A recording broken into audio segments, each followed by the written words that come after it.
which is from the machine design, and it was asked in GATE 2022 set 1, right? So this question, if I read this out, the examiner is asking a bracket is attached to a vertical column, okay, by means of two identical rivets U and V. So these are the rivets, right?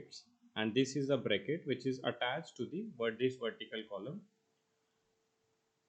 Now the distance 2A is equal to 100 mm. This distance in between these two rivets is 100 mm, and the permissible shear stress of the rivet has also been given, which is near to 50 megapascal.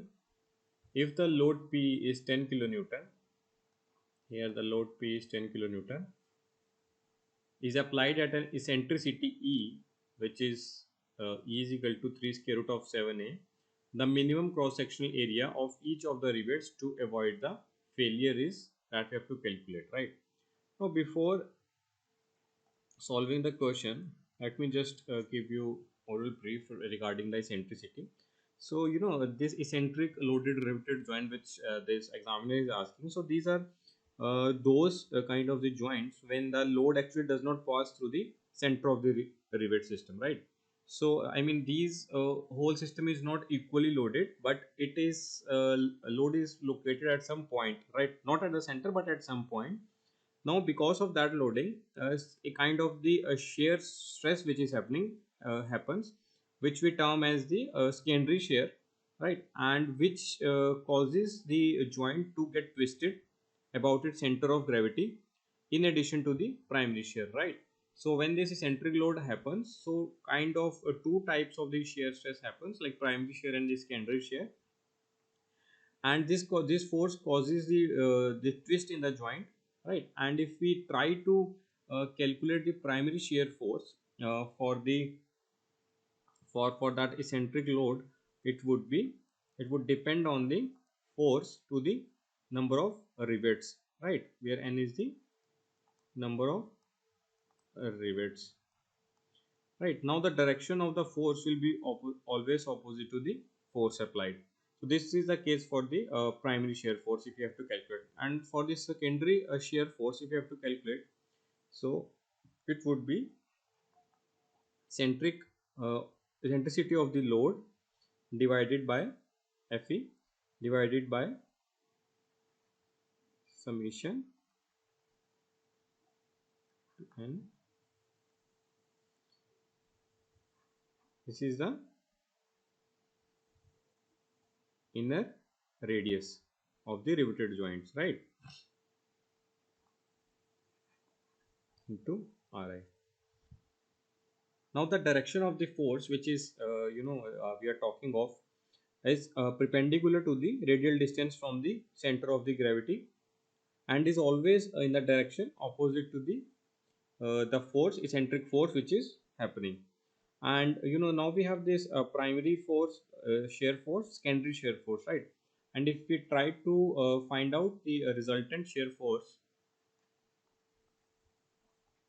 in case of the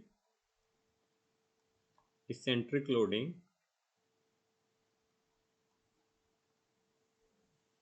then it would become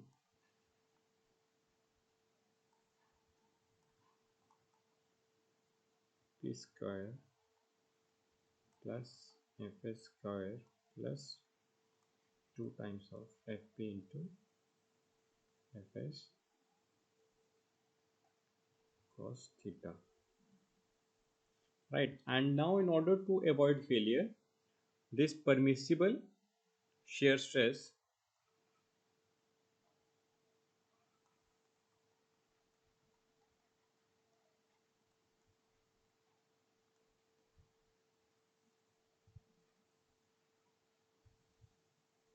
should always be greater than equal to force per unit area.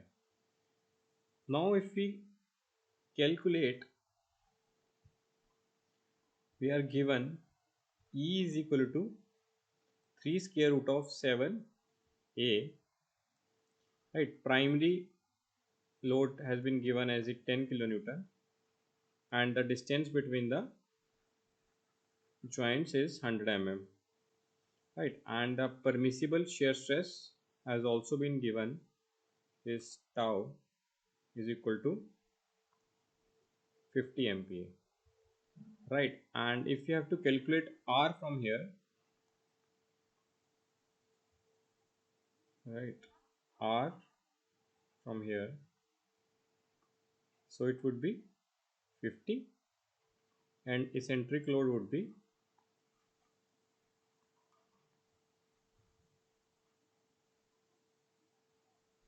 understood. So now if we assume the primary forces which are happening, so it would be at the center of it, right? And P, we know what it is 10 by 2, so it would become 5 kilonewton, right? Usually this primary forces would happen like this: P by 2,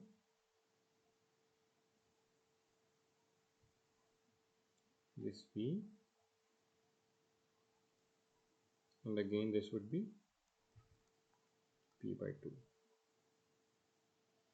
right? And for the secondary shear forces,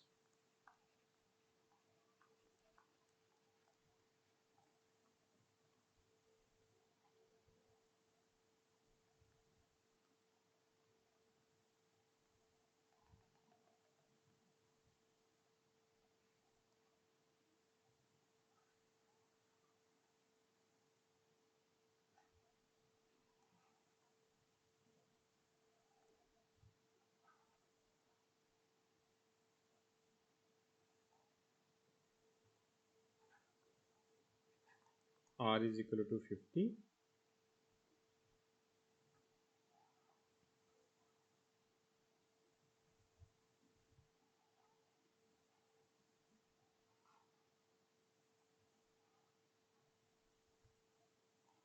so this is the first and this would be the second. And if we calculate the eccentricity, it would become r1 square plus r2 square divided by r1, right? And here r1 and r2 would be equal, right? So fs would become